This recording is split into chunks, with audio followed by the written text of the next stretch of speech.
Hello नमस्कार दोस्तों, कैसे आप सभी। आई होप आप सभी ठीक होंगे। हमेशा की तरह आप सभी का स्वागत है एक बार फिर से हमारे चैनल इंस्पायरिंग एग्रीकॉन टेक पर। जी हाँ दोस्तों, यहाँ पे मैं डिस्कस करने वाला हूँ आज जनरल एग्रीकल्चर का पार्ट 3। जी हाँ दोस्तों, अगर मैं आपको बताऊँ, जनरल एग्रीकल्चर का part first and part second मैंने अपने चैनल पे वीडियो अपलोड कर दी है। अगर दोस्तों आपने अभी तक वो नहीं देखी है सो प्लीज़ आप पहले उन वीडियो को देख ले।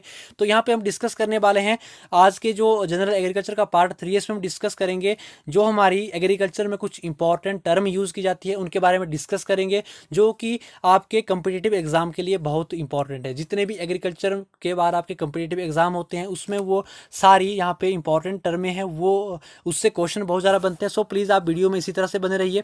तो अगर दोस्तों आप यहाँ पे मैं बताऊँ, अगर आप IBPS AFO की प्रिपरेशन कर रहे हैं, RRB SO की कर रहे हैं, नाबार्ड की कर रहे हैं, UPSC में अगर आपका एग्रीकल्चर ऑप्शनल है दोस्तों, ICR PG एग्जाम की कर रहे हैं दोस्तों, आप UG एग्जाम की कर रहे हैं, ठीक है, आप JRF एग्जाम की कर रहे हैं, MSc इंट्रांस एग्जाम की प्रिपरेशन करें दोस्तों। अगर आपने MSc BSc मतलब BSc एग्रीकल्चर के बाद आपने MSc एग्रीकल्चर में करनी है दोस्तों, आपके लिए ये वीडियो बहुत इंपॉर्टेंट है। जितने भी यहाँ पे इंट्रांस एग्जाम के आपके रहते हैं एग्रीकल्चर के बाद, और जितने भी यहाँ पे IBPS AFO की आप तैयारी कर रहे हैं, RRB SO की कर रहे हैं, तो आपके लिए ये वीडियो बहुत इंपॉर्टेंट है। आपको मैं इन्फॉर्म यहाँ पे कर दूँ, यहाँ पे एग्रीकल्चर का आपको पूरा कोर्स करवाया जाएगा इसी चैनल पे। तो सो प्लीज़ आप चैनल को सब्सक्राइब कीजिए। यहाँ पे आपको प्रेपरेशन करवाई जाएगी, और जो जो भी यहाँ पे नोट्स रहेंगे वो PDF फॉर्मेट पे आपको टेलीग्राम चैनल पे अपलोड हो जाएंगे। टेलीग्राम चैनल का लिंक मैंने डिस्क्रिप्शन बॉक्स में दे दिया है। तो चलिए दोस्तों, बिना टाइम वेस्ट किए हुए हम अपने टॉपिक को स्टार्ट करते हैं। तो मैं यहाँ पे आपको सबसे पहले बताऊँ, जो यहाँ पे जनरल एग्रीकल्चर में जो इंपॉर्टेंट टर्म्स है जो यूज़ की जाती है, ठीक है, वो कौन कौन सी है, ठीक है। तो दोस्तों, क्वेश्चन किसी भी फॉर्म पे यहाँ से पूछ सकते हैं, तो जितनी भी यहाँ पे मैं टर्में बताऊंगा वो आपको ध्यान से सुननी है, ठीक है। आप चाहे नोट भी कर सकते हो, इसके PDF आपको टेलीग्राम चैनल पे मिल जाएंगे, ठीक है। यहाँ पे जो टर्म है एग्रीकल्चर, ठीक है, सबसे पहले हमने क्या समझना है, एग्रीकल्चर को समझना है कि एग्रीकल्चर क्या है। यहाँ पे जो एग्जाम में क्वेश्चन पूछा जाता है वो ऐसा क्वेश्चन भी आ सकता है कि जो एग्रीकल्चर टर्म है कौन से वर्ड से लिया गया है। तो दोस्तों ये लैटिन वर्ड से लिया गया है, ठीक है, यहाँ पे इसका आंसर होगा लैटिन वर्ड होगा, ठीक है। जो एग्रीकल्चर है ये 2 वर्ड को मिला के बना है, ठीक है। जो 2 वर्ड है वो कौन कौन से, एक अगर है, एक क्या है, कल्चर है, ठीक है। एक क्या है, जो एग्रीकल्चर वर्ड है यहाँ पे ये किससे लिया गया है, अगर से लिया गया है और कल्चर से लिया गया है, ठीक है। अब जो अगर का मतलब होता है वो क्या होता है, सॉइल होता है, क्या होता है, सॉइल होता है। और कल्टीवेशन का मतलब, कल्चर का मतलब क्या होता है, कल्टीवेशन होता है, ठीक है। यहाँ पे क्या होगा, अगर का मतलब सॉइल होगा और कल्चर का मतलब क्या होगा, कल्टीवेशन होगा। कि यहाँ पे क्या किया जाएगा, जो सॉइल है आपकी, ठीक है, जो सॉइल है उसमें क्या किया जाएगा, कल्टीवेशन की जाएगी, ठीक है। जो उसमें कल्टीवेशन होती है उसको क्या बोलेंगे हम, एग्रीकल्चर बोलेंगे हम, ठीक है। एग्रीकल्चर में एक जो इंपॉर्टेंट चीज़ है यहाँ पे, लाइव स्टॉक भी आपका क्या है, एग्रीकल्चर में ही आता है, ठीक है। जो आपका लाइव स्टॉक है, ठीक है, जो आपका लाइव स्टॉक है वो क्या है, एग्रीकल्चर का ही एक पार्ट है, ठीक है। लाइव स्टॉक क्या है, एग्रीकल्चर का ही एक पार्ट है, ठीक है। ये भी क्या है, इंपॉर्टेंट है, ठीक है, आपको ध्यान रखना है, ठीक है।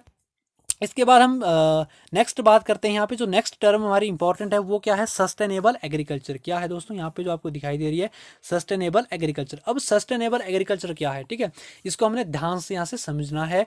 ये तो जो सस्टेनेबल एग्रीकल्चर है, सस्टेनेबल एग्रीकल्चर का मतलब है नेचुरल रिसोर्सेज का कम से कम यूज़ करना। क्या करना है, जो हमारे नेचुरल रिसोर्सेज है उनका क्या करना है, हमने कम से कम यूज़ करना है। और जो केमिकल फर्टिलाइजर हैं, जो हमारे केमिकल फर्टिलाइजर हम यूज़ करते हैं उनका क्या करना है, कम से कम यूज़ करना है। जो नेचुरल रिसोर्सेज का उनका कम से कम यूज़ करना, और केमिकल फर्टिलाइजर का कम से कम यूज़ करना है, ताकि जो हमारी सॉइल की जो फर्टिलिटी है, जो हमारी सॉइल की फर्टिलिटी है वो क्या रहे, मेंटेन रहे, क्या रहे, मेंटेन रहे, ठीक है। और जो फ्यूचर जनरेशन है, और क्या है, जो हमारी फ्यूचर जनरेशन होगी, ठीक है, उन्हें कोई कंप्रोमाइज़ ना करना पड़े। जो आपकी फ्यूचर, जो हमारी आगे वाली जो जनरेशन आने वाली है, फ्यूचर जनरेशन है, उनको कोई कंप्रोमाइज़ ना करना पड़े। यानी कि आपको यहाँ पे समझ आ गया होगा, जो सस्टेनेबल एग्रीकल्चर है हमने क्या करना है, जो अभी जो हमने क्या करना है, जो केमिकल फर्टिलाइजर है उनका हमने कम से कम यूज़ करना है। जो फार्मर्स आजकल केमिकल्स का यूज़ करते हैं फार्मिंग के, ठीक है, उसमें हमने फार्मिंग में केमिकल का बहुत कम यूज़ करना है। आपके जो पेस्टिसाइड हो गए, ठीक है, पेस्टिसाइड हो गए, इंसेक्टिसाइड हो गए, ठीक है, जितने भी केमिकल है उनका क्या करना है, कम से कम यहाँ पे हमने यूज़ करना है, ताकि जो हमारी जो सॉइल की फर्टिलिटी है वो मेंटेन रहे, जिससे जो हमारी जो फ्यूचर जनरेशन है उसको क्या रहे, एग्रीकल्चर हमारा सस्टेन रहे, ठीक है। उसको क्या बोलेंगे हम, सस्टेनेबल एग्रीकल्चर। यानी कि जो हमारा एग्रीकल्चर है उसको हमने सस्टेन रखना है फ्यूचर जनरेशन के लिए, क्या होगा हमारा, सस्टेनेबल एग्रीकल्चर, ठीक है। इसके बाद जो देन नेक्स्ट जो इंपॉर्टेंट टर्म है दोस्तों वो क्या है हमारी शिफ्टिंग कल्टीवेशन। क्या है शिफ्टिंग कल्टीवेशन। अब इसको भी हमने ध्यान से समझना है क्योंकि क्वेश्चन यहाँ पे किसी भी फॉर्म में आ सकता है। सो प्लीज़ आप ध्यान से वीडियो को समझें, जो मैं यहाँ पे पॉइंट डिस्कस कर रहा हूँ इनको आप ध्यान से समझें, ठीक है। यहाँ पे जो शिफ्टिंग कल्टीवेशन है, the productivity of soil is lost due to cultivation of same hence crop is shifted to other burnt land. अब दोस्तों आपको यहाँ पे समझ आ गया होगा कि यहाँ पे क्या बात कही गई है, ठीक है। जो शिफ्टिंग कल्टीवेशन, अब क्या होगा जब एक सॉइल की प्रोडक्टिविटी लॉस हो जाती है, ठीक है। यहाँ पे क्या बात कही गई है, जब एक सॉइल की जो प्रोडक्टिविटी है वो क्या हो जाएगी, जो उसकी प्रोडक्टिविटी है वो लॉस हो जाती है, ठीक है। वो क्या होगी है, लॉस होगी है, ठीक है। जब एक सॉइल की प्रोडक्टिविटी लॉस हो जाती है, जब एक सॉइल पे, यहाँ पे हम एक एग्जांपल लेते हैं, ठीक है। क्या लेंगे हम, एग्जांपल लेते हैं हम राइस क्रॉप का, ठीक है। किसका लेते हैं, राइस का, ठीक है। अगर हम क्या कर रहे हैं, एक ही लैंड पे क्या करेंगे, एक ही लैंड पे हम क्या करेंगे, एक ही फील्ड पे क्या करेंगे, हम राइस से कंटिन्यू क्या कर रहे हैं, ग्रो कर रहे हैं, कल्टीवेट कर रहे हैं, ग्रो कर रहे हैं या कल्टीवेट कर रहे हैं, ठीक है। क्या कर रहे हैं, राइस को हम कल्टीवेट कर रहे हैं एक ही लैंड पे। यानी कि हमने क्या किया, इस साल भी राइस ही लगाई, अगली साल भी राइस लगाई।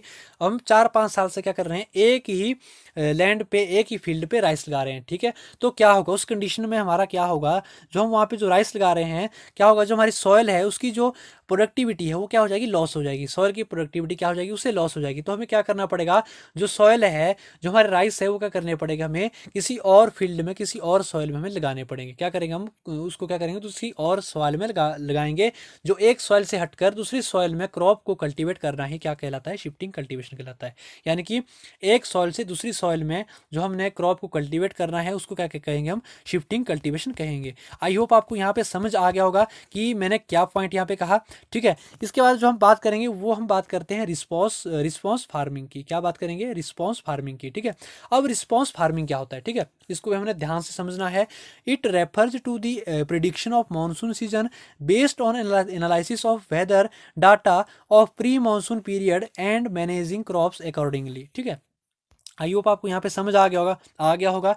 जो रिस्पॉन्स फार्मिंग है, क्या होगा, वेदर की जो भी सैटेलाइट होती है, ठीक है। वेदर में क्या होती है, वेदर की जो भी सैटेलाइट होती है, क्या होती है, सैटेलाइट होती है, ठीक है।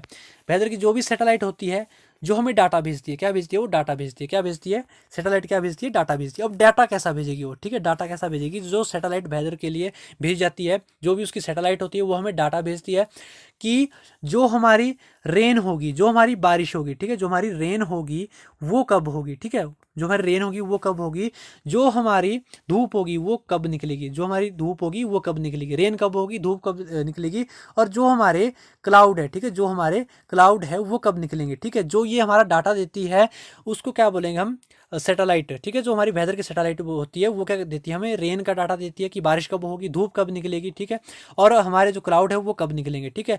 उसके आधार पे हम क्या करेंगे, फार्मिंग करेंगे। उसके आधार पे हम क्या करेंगे, क्रॉप को कल्टीवेट करेंगे। उसको क्या बोलेंगे, रिस्पॉन्स फार्मिंग। यानी कि हमने यहाँ पे क्या किया, हमने क्या किया, सबसे पहले हम वेदर की जो कंडीशन है उसको देखा कि हमारे क्या है, अगर हमारी क्या है कि हमें अगर पहले से पता होगा कि आज रेन लगने वाली है, बारिश होने वाली है, तो हम क्या करेंगे, वहाँ पे क्रॉप को क्या करेंगे, हम क्या करेंगे, उस दिन हम क्या करेंगे, शोइंग नहीं करेंगे, ठीक है।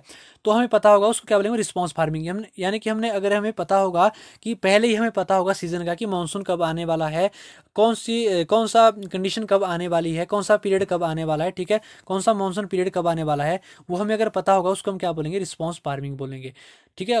उसको क्या बोलेंगे हम, रिस्पॉन्स फार्मिंग कहा जाएगा, ठीक है। जो नेक्स्ट टर्म है दोस्तों वो है प्रिसीजन फार्मिंग। क्या है, प्रिसीजन फार्मिंग। अब प्रिसीजन फार्मिंग को यहाँ पे हमने ध्यान से समझना है। प्रिसीजन फार्मिंग क्या होती है, the target specific use of inputs of for crop production according to crop requirement on localised basis, ठीक है। अब इसको ध्यान से समझे कि प्रिसीजन फार्मिंग क्या होती है, ठीक है। अब यहाँ पे क्या बात कही गई है, कोई स्पेसिफिक इनपुट होगी, क्या होगी, कोई स्पेसिफिक क्या होगी, इनपुट होगी, क्या होगी, स्पेसिफिक इनपुट होगी, ठीक है, जिसका हम यूज़ करेंगे। क्या करेंगे, स्पेसिफिक इनपुट का हम क्या करेंगे, यूज़ करेंगे, ठीक है। बहुत ही कम इनपुट हम लगाकर क्रॉप को की प्रोडक्शन करेंगे, ठीक है। हम क्या करेंगे, बहुत कम, ठीक है, बहुत ही कम क्या करेंगे, जो इनपुट है हमारी वो क्या करनी है, हमने डिक्रीज करनी है, कम करनी है, ठीक है। इनपुट क्या करेंगे हम, कम करनी है। उससे क्या करेंगे, हम क्रॉप की प्रोडक्शन करेंगे। क्या करेंगे, क्रॉप की प्रोडक्शन करेंगे, क्या करेंगे, उसकी प्रोडक्शन करेंगे, ठीक है। उससे क्या करेंगे हम, प्रिसीजन फार्मिंग। यानी कि हमने क्या करना है, अगर हमने क्रॉप को प्रोड्यूस करना है, उसकी प्रोडक्शन करनी है, वहाँ पे हम जो इनपुट्स हैं वो बहुत कम देंगे, ठीक है, इनपुट्स बहुत कम देंगे, उसके बावजूद भी हम क्या करेंगे, उसकी प्रोडक्शन निकालेंगे, उसको हम क्या बोलेंगे, प्रिसीजन फार्मिंग। अब यहाँ पे बात आती है इनपुट की, ठीक है, यहाँ पे बात किसकी आती है, इनपुट की। अब इनपुट क्या होगी, ठीक है, यहाँ पे जो इनपुट रहती है, अगर क्रॉप को आपने ग्रो करना है उसके लिए जो इनपुट रहेगी, सीड रहेगी, ठीक है, आपके सीड हो गए, आप उसमें जो यूज़ करते हो फर्टिलाइजर करते हो, ठीक है, क्या करते हो, फर्टिलाइजर का यूज़ करते हो, FIM का करते हो, फार्म एड मैन्योर का करते हो, अदर जो आपके केमिकल्स हैं उनका यूज़ करते हो, उनका क्या करना है, हमने कम से कम यूज़ करना है, कम से कम हमने इनपुट देनी है, फिर भी उसके बारे में प्रोडक्शन निकालनी है, उसको क्या बोलेंगे, प्रिसीजन फार्मिंग। इस तरह की फार्मिंग को क्या बोलते हैं, प्रिसीजन फार्मिंग कहा जाता है, ठीक है। इसके बाद जो नेक्स्ट जो टर्म है वो दोस्तों आइडोटाइप, ठीक है, क्या है, आइडोटाइप। अब आइडोटाइप क्या होगा, ideotype is the model plant which may be defined as a biological model which is expected to perform or behave in a predictable manner within a defined environment। ठीक है, अब इसको ध्यान से आपने समझना होगा, आई होप आपको समझ भी आ गया होगा, ठीक है। अगर नहीं भी आया तो मैं यहाँ पे आपको बिल्कुल क्लैरिफाई कर देता हूँ कि आइडोटाइप क्या होता है, ठीक है। अब जो इन्वायरमेंट है, ठीक है, क्या है, अब जो इन्वायरमेंट है, ठीक है, क्या है, इन्वायरमेंट है, उसमें जो कोई एक ऐसा प्लांट है, ठीक है, इन्वायरमेंट में क्या है, कोई एक ऐसा प्लांट है, वो क्या करेगा, ठीक है, जो प्लांट है वो क्या करेगा, वो हमारे अकॉर्डिंग जो हम चाह रहे हैं, हमारे अकॉर्डिंग क्या करेगा, मतलब हमारे अकॉर्डिंग जो एक्सपेक्ट कर रहे हैं, ठीक है, जो हम एक्सपेक्ट कर रहे हैं, क्या कर रहे हैं, जो हम एक्सपेक्ट कर रहे हैं, हमारे अकॉर्डिंग जो हम एक्सपेक्ट कर रहे हैं, वो वैसा क्या करेगा, परफॉर्म करेगा, और वैसा क्या करेगा, बिहेव करेगा, ठीक है। जैसा हम चाह रहे हैं वो प्लांट कैसा करेगा इन्वायरमेंट में, वैसा ही परफॉर्म करेगा, वैसा ही वो बिहेव करेगा, ठीक है, इन्वायरमेंट पर। उस मॉडल प्लांट को क्या कहेंगे, उस मॉडल प्लांट को हम क्या कहेंगे, उसको हम आइडोटाइप कहेंगे, ठीक है। जो वो मॉडल प्लांट होगा, जैसा हम चाह रहे हैं वो वैसा ही बिहेव कर रहा है, तो उस मॉडल प्लांट को हम क्या कहेंगे, आइडोटाइप कहेंगे, ठीक है, क्या कहेंगे, आइडोटाइप, ठीक है। आई होप आपको समझ आ गया होगा। इसके बाद है टेराफॉर्मिंग। क्या है, टेराफॉर्मिंग, क्या टर्म है, टेराफॉर्मिंग, बहुत इंपॉर्टेंट टर्म है। To develop the Mars according to earth environment is called terraforming. अब क्या है, यहाँ पे जो हमारा मार्स है, जो मंगल ग्रह है, ठीक है, अब जो यहाँ पे क्या किया, जो मार्स है, ठीक है, जो मंगल ग्रह है का, जो मंगल ग्रह है, मंगल ग्रह का जो इन्वायरमेंट है, ठीक है, जो मंगल ग्रह का इन्वायरमेंट है, जो मंगल ग्रह का मार्स का इन्वायरमेंट है, ठीक है, उस इन्वायरमेंट को वह अर्थ के इन्वायरमेंट के अकॉर्डिंग डेवलप करना, ठीक है। जो मार्स का इन्वायरमेंट है, इस इन्वायरमेंट को हमने क्या करना है, अर्थ के अकॉर्डिंग क्या करना है, हमने डेवलप करना है, ठीक है। जैसा अर्थ का इन्वायरमेंट है, ठीक है, जो अर्थ का इन्वायरमेंट है वैसा ही डेवलप हमने क्या करना है, मार्स का इन्वायरमेंट हमने क्या करना है, वैसा ही डेवलप करना है। उसको क्या बोलेंगे हम, टेराफॉर्मिंग। क्या बोलेंगे, उस टर्म को टेराफॉर्मिंग कहा जाएगा, ठीक है। हमने यहाँ पे क्या किया, जो हमारा जो अर्थ का इन्वायरमेंट है उसी की तरह हमने डेवलप करना है कि इसका मार्स का इन्वायरमेंट, उसको क्या बोलेंगे हम, टेराफॉर्मिंग, उसको क्या बोलेंगे हम, टेराफॉर्मिंग, ठीक है, उसको क्या बोलेंगे, टेराफॉर्मिंग कहा जाएगा, ठीक है। आई होप आपको यहाँ पे समझ आ गया होगा। इसके बाद हम बात करते हैं हाइड्रोपोनिक की। किसकी बात करेंगे, हाइड्रोपोनिक की। इसको भी आपने ध्यान से समझना है, हाइड्रोपोनिक क्या होता है। Growing of plants under soilless condition is called hydroponic, ठीक है। यहाँ पे आपको ध्यान से समझना है, ठीक है। अब हाइड्रोपोनिक क्या होगा, ठीक है। अब जो हाइड्रोपोनिक है, ठीक है, इसमें क्या किया जाएगा, प्लांट को ग्रो किया जाएगा, ठीक है, क्या किया जाएगा, प्लांट को ग्रो किया जाएगा। हाइड्रोपोनिक में क्या होगा, हाइड्रोपोनिक एक ऐसी कंडीशन है, ठीक है, एक ऐसी कंडीशन है जिसमें हम प्लांट को ग्रो करेंगे जहां पर वाटर होगा। क्या होगा वहां पे, ध्यान से समझना, वाटर होगा, बहुत इंपॉर्टेंट है, यहाँ से क्वेश्चन आ सकता है। जहाँ पे वाटर होगा और क्या वहाँ पे हमारे पास होगा, सॉइल न्यूट्रिएंट सोल्यूशन, और क्या होगा, सॉइल न्यूट्रिएंट सोल्यूशन, ठीक है। वहाँ पे क्या होगा हमारे पास, क्या होगा, वाटर होगा, और क्या होगा, सॉइल न्यूट्रिएंट सोल्यूशन, ठीक है, बहुत इंपॉर्टेंट है। दूसरी चीज़ क्या होगी, सॉइल न्यूट्रिएंट सोल्यूशन होगा, ठीक है। वहाँ पे एक चीज़ नहीं होगी, कौन सी नहीं होगी, सॉइल वहाँ पे नहीं होगी। क्या होगी, जो सॉइल है हमारी वो वहाँ पे नहीं होगी, ठीक है। हाइड्रोपोनिक में सॉइल नहीं होगी। जो हमारा प्लांट ग्रो किया जाएगा वो वाटर में किया जाएगा, ठीक है, जिसका फॉर्मूला H2O है, प्लस जो आपके जो सॉइल न्यूट्रिएंट सोल्यूशन है, ठीक है। यहाँ पे जो सोल्यूशन की बात की गई, ठीक है, सॉइल न्यूट्रिएंट नहीं होंगे, लेकिन उनका जो सोल्यूशन होगा उसमें क्या किया जाएगा, प्लांट को ग्रो किया जाएगा। उस कंडीशन को क्या बोलेंगे हम, हाइड्रोपोनिक कंडीशन बोलेंगे, ठीक है। उसको क्या बोलेंगे हम, हाइड्रोपोनिक बोलेंगे। यहाँ पे अपने ध्यान रखना है, यहाँ पे सॉइल नहीं होगी, ठीक है। सॉइल पे प्लांट को ग्रो नहीं किया जाएगा, वाटर पे किया जाएगा, और वाटर न्यूट्रिएंट सोल्यूशन पे किया जाएगा। दो चीज़ें आपको याद रखनी है, वाटर, ठीक है, आपको क्या याद रखना है, यहाँ पे वाटर याद रखना है, और दूसरा क्या रखना है आपको यहाँ पे याद कि H2O वाटर, ठीक है। दूसरा है सॉइल न्यूट्रिएंट सोल्यूशन, ठीक है, ये क्या है, इंपॉर्टेंट, ठीक है। सॉइल क्या होगी हमारे पास, वहाँ पे सॉइल हमारे पास नहीं होगी, ठीक है। आई होप आपको समझ आ गया होगा, ठीक है। इसके बाद हम नेक्स्ट टर्म की बात करते हैं। जो हमारी नेक्स्ट टर्म है वो क्या है, ठीक है। जो हमारी नेक्स्ट टर्म है वो है दोस्तों यहाँ पे रिस्पॉन्स कर्व। क्या है? Response curve. अब रिस्पॉन्स कर्व क्या होता है? The relationship between plant population and yield. अब यहाँ पे बात की गई है प्लांट पॉपुलेशन की और यील्ड की, ठीक है। उसके बीच का जो रिलेशनशिप है उसको क्या बोलेंगे? रिस्पॉन्स कर्व बोलेंगे। अब इसको अच्छे से यहाँ पे समझिए, ठीक है।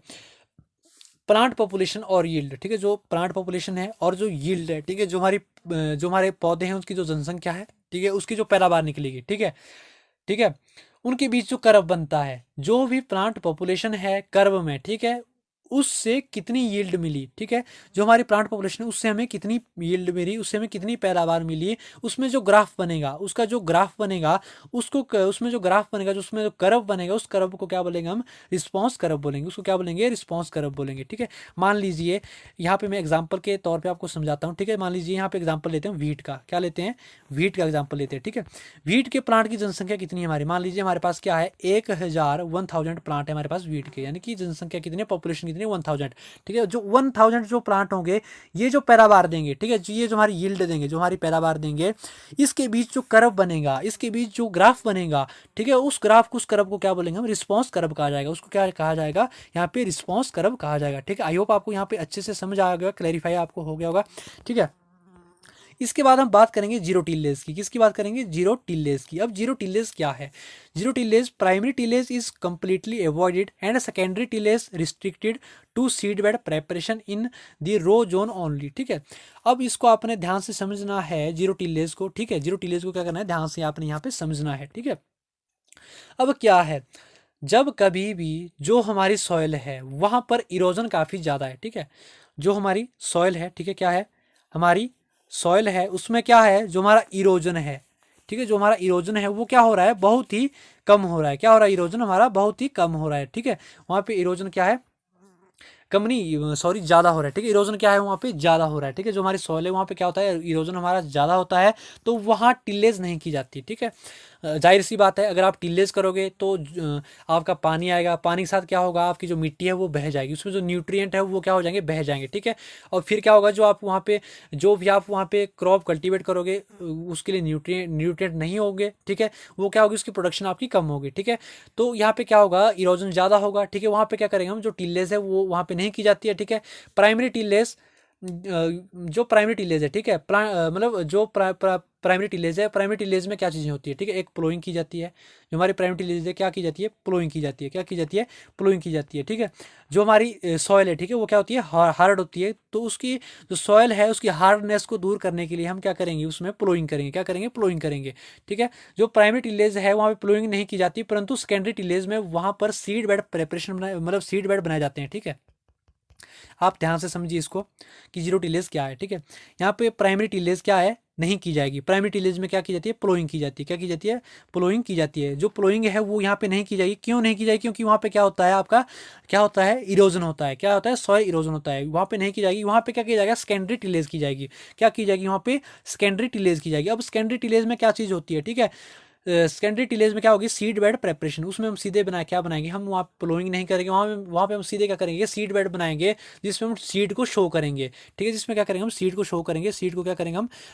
बीजेंगे, ठीक है। शोइंग क्या होता है? बीजना, ठीक है। सीड को क्या करेंगे? जो हमारा बीज है उसको हम बीज देंगे, ठीक है। मतलब सीड बेड बनाएंगे, वहाँ पे सीड बेड की वहाँ पे क्या करेंगे? प्रेपरेशन करेंगे, ठीक है। हम बीज वहाँ पे बीजेंगे, लेकिन वहाँ पे प्लोइंग हम नहीं करेंगे, प्राइमरी टिलेज नहीं करेंगे। उसको क्या बोलेंगे हम? जीरो टिलेज कहा जाता है, ठीक है। उसको क्या कहेंगे हम? जीरो टिलेज कहा जाएगा।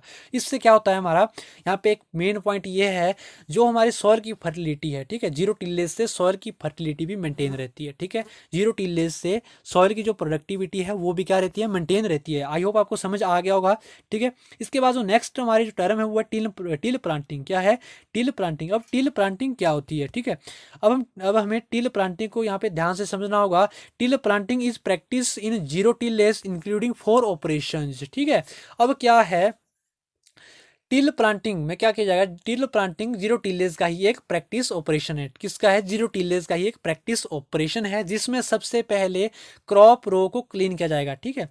अब यहाँ पे अपने ध्यान से समझना है, ठीक है, जीरो प्लांटिंग को, टिल प्लांटिंग को ध्यान से समझना है।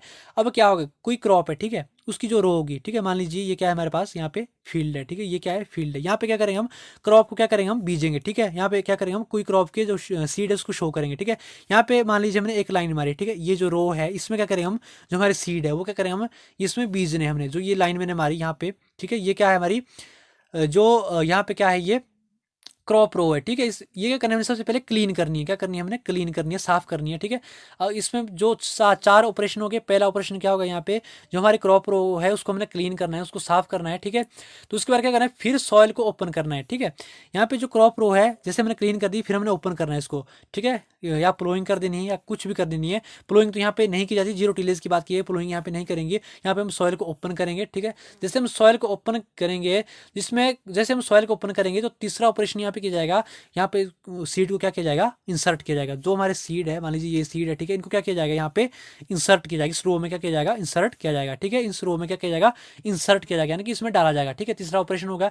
अब चौथा ऑपरेशन क्या होगा, जो हमारा सीड यहाँ पे मैंने इंसर्ट कर दिया उसको क्या कर दिया, हमने प्लेस कर दिया, ठीक है, इंसर्ट कर दिया और प्लेस कर दिया, उस जगह में क्या करें, लाइन में प्लेस कर दिया, उस रो में प्लेस कर दिया। और फिर क्या करना हमने, जैसे हमने वो सॉइल ओपन की थी ना, जैसे हमने उसमें सीड डाल दिया, ठीक है, ऊपर से क्या करना हमने, जो सॉइल है उसको क्या करना है हमने, कवर कर देना, बंद कर देना, ठीक है। सीड को क्या करेंगे हम, कवर कर देंगे, बंद कर देंगे, ठीक है। इसको क्या बोलेंगे हम, टिल प्लांटिंग बोलेंगे, ठीक है। क्या बोलेंगे, टिल प्लांटिंग, ठीक है, क्या बोलेंगे, टिल प्लांटिंग, ठीक है। आई होप आपको यहाँ पे अच्छे से समझ आ गया होगा टिल प्लांटिंग क्या होता है, ठीक है। यहाँ पे मैंने क्या कहा, जो जीरो टिलेज है इसका ये एक ऑपरेशन है, ठीक है। और यहाँ पे क्या किया जाएगा, चार ऑपरेशन किए जाएंगे। सबसे पहले सीड रो होगी उसको हम क्लीन करेंगे, साफ करेंगे, फिर हम उसमें सीड इंसर्ट करेंगे, ठीक है। सॉरी, पहले साफ करेंगे, ठीक है, क्लीन करेंगे। उसके बाद क्या करेंगे हम, उसको हम क्या करेंगे, ओपन करेंगे, रो को ओपन करेंगे, ठीक है, सॉइल को ओपन करेंगे। ओपन करने के बाद हम तीसरे नंबर पे वहाँ पे सीड वहाँ पे शो करेंगे, प्लेस करेंगे। चौथे नंबर पे क्या करेंगे, हम उसको कवर कर देंगे, ठीक है, क्या करेंगे, कवर कर देंगे, ठीक है। ये है टिल प्लांटिंग। इसके बाद है मिनिमम टिलेज। अब मिनिमम टिलेज क्या होती है, ठीक है, मिनिमम टिलेज क्या होगी, aimed at reducing tillage to minimum necessary for ensuring a good seed bed, ठीक है। अब इसको ध्यान से समझना है, ठीक है। जो मिनिमम टिलेज है, एक हमें सीड बेड चाहिए, ठीक है। मिनिमम टिलेज के लिए क्या होगा, सीड बेड चाहिए, जिसमें सीड लगाएंगे, क्या लगाएंगे, उसमें सीड लगाएंगे, ठीक है। यहाँ पे क्या होगा, मान लीजिए यहाँ पे हमने क्या बनाया, एक बेड बनाया, ठीक है, क्या बनाया, बेड बनाया, ठीक है। उसमें क्या करेंगे हम, एक सीड मतलब उसमें क्या करेंगे हम, सीड लगाएंगे, ठीक है, सीड लगाएंगे और टिलेज को इतना रिड्यूस करेंगे करेंगे मतलब बहुत ही कम टिलेज करेंगे। क्या करेंगे, यहाँ पे जो ऑपरेशन किया जाए, टिलेज ऑपरेशन किया जाता है, यहाँ पे हमने सीड अगर शो करना है, ठीक है, यहाँ पे क्या करेंगे हम, जो टिलेज है इस फील्ड में वो हम क्या करेंगे, रिड्यूस करेंगे, बहुत कम करेंगे, ठीक है। क्या करेंगे, बहुत कम करेंगे। वहाँ पे टिलेज मतलब जितनी नेसेसरी हो सके, जितनी नेसेसरी हो सके उतनी ही टिलेज हम वहाँ पे करेंगे, जितनी नेसेसरी हो सके उतनी ही टिलेज वहाँ पे करेंगे, उससे ज़्यादा टिलेज हम वहाँ पे नहीं करेंगे, ठीक है।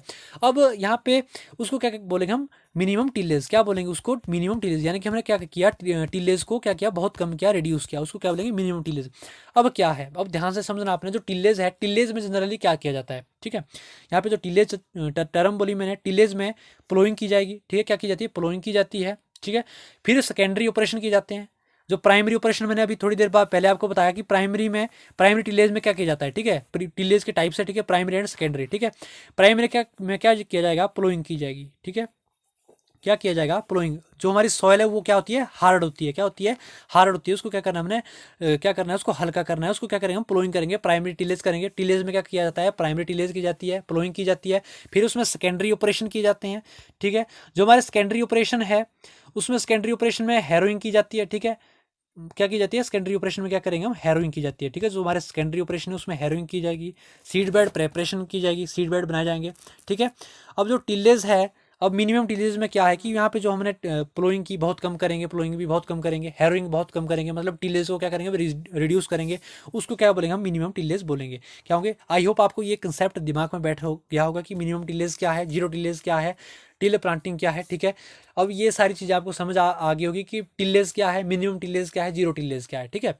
अब जो टिलेज है, ठीक है, इसमें क्या क्या है, ऑपरेशन होंगे, प्राइमरी ऑपरेशन, सेकेंडरी ऑपरेशन, ठीक है। प्राइमरी ऑपरेशन में प्लोइंग की जाती है, सेकेंडरी में आपके हैरोइंग की जाती है, वहाँ पे सीड बेड बनाए जाते हैं, ठीक है।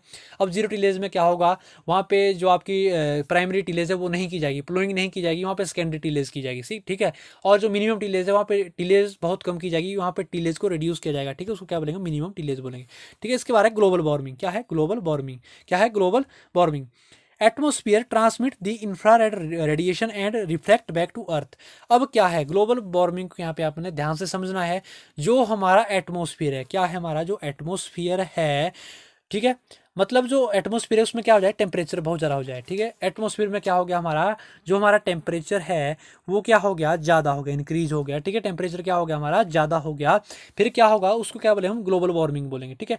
लेकिन यहाँ पे मैं बताऊँ जो ग्लोबल वार्मिंग होती है, ठीक है, ग्रीन हाउस गैसेज से, जो हमारी जो ग्लोबल वार्मिंग है, ठीक है, ये क्या किससे होती है, जो हमारी ग्रीन हाउस गैसेज है, ठीक है, जो हमारी ग्रीन हाउस गैसेज है, ठीक है, जो हमारी ग्रीन हाउस गैसेज है, ठीक है, उससे क्या होगी, हमारी ग्लोबल वार्मिंग होती है। किससे होती है, ग्रीन हाउस गैसेज से हमारी क्या होगी, ग्लोबल वार्मिंग होगी, ठीक है।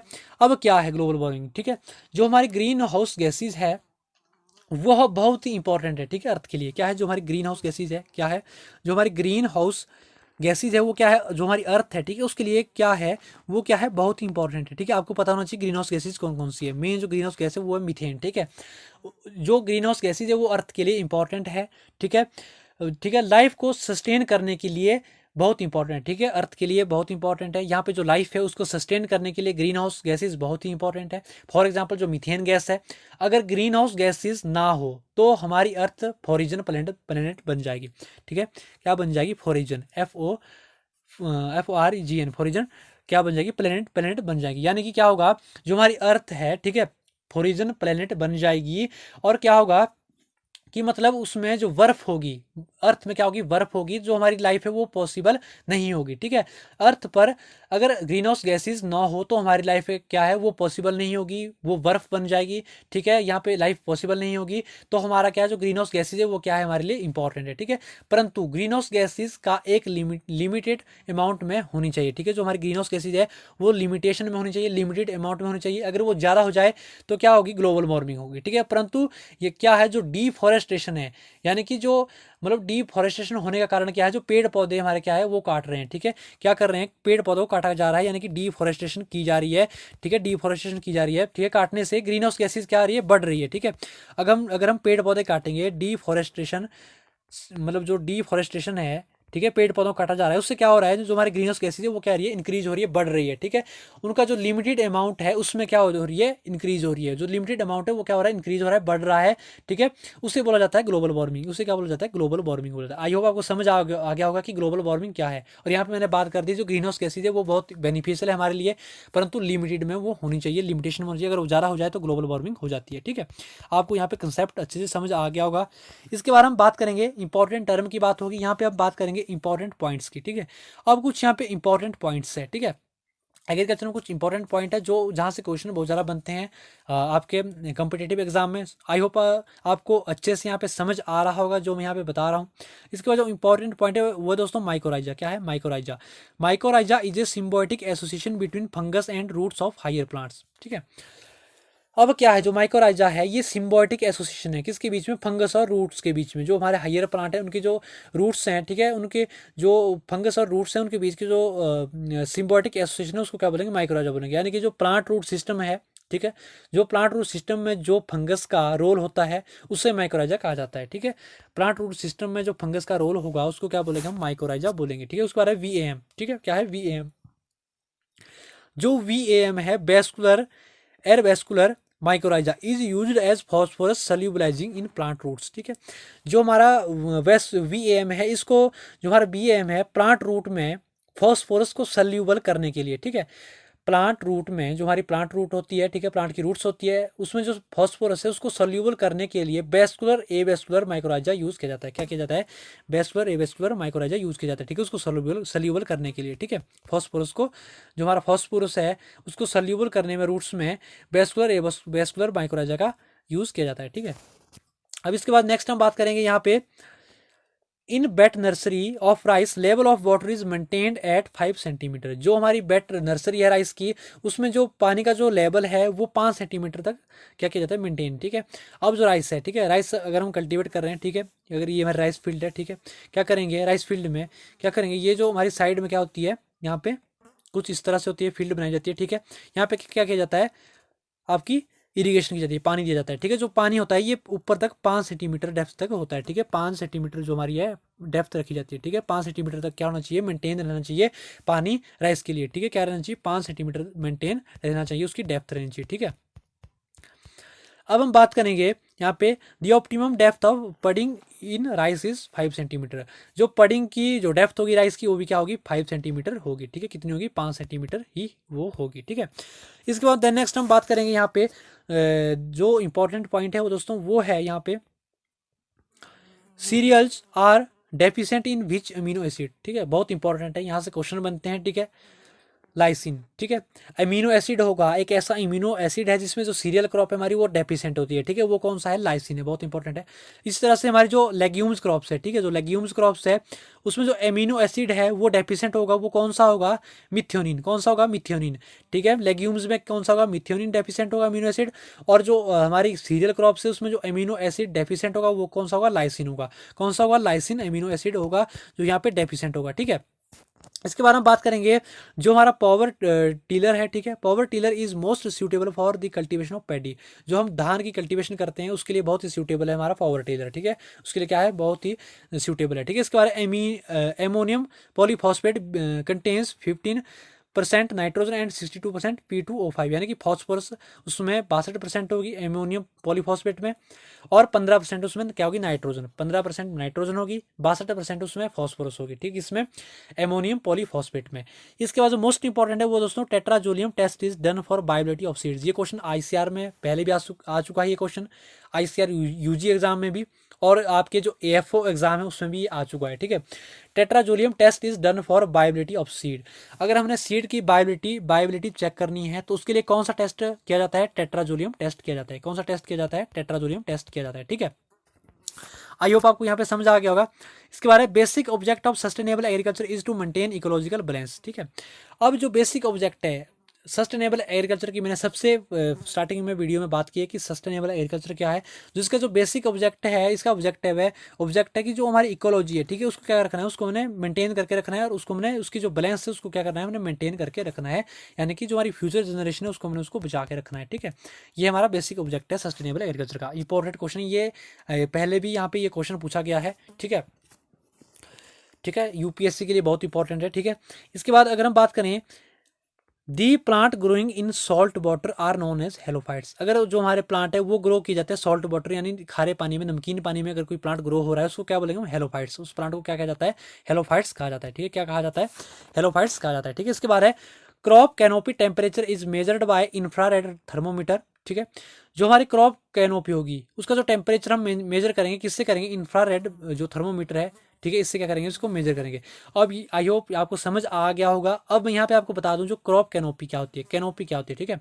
जो पेड़ है, ठीक है, जो पेड़ है उसके ऊपर वाले पोर्शन को कैनोपी कहा जाता है। किसको, किस पोर्शन को कहा जाता है, जो पेड़ है उसका जो टॉप वाला ऊपर वाला जो पोर्शन है उसको क्या कहा जाता है, कैनोपी कहा जाता है, ठीक है। उसका जो टेम्परेचर है उसको अगर हमने मेजर करना हो तो उसको किससे करेंगे, हम इंफ्रारेड थर्मोमीटर से उसको मेजर करेंगे, ठीक है। बहुत इंपॉर्टेंट है, ठीक है, ठीक है, ध्यान से समझना है आपको ये।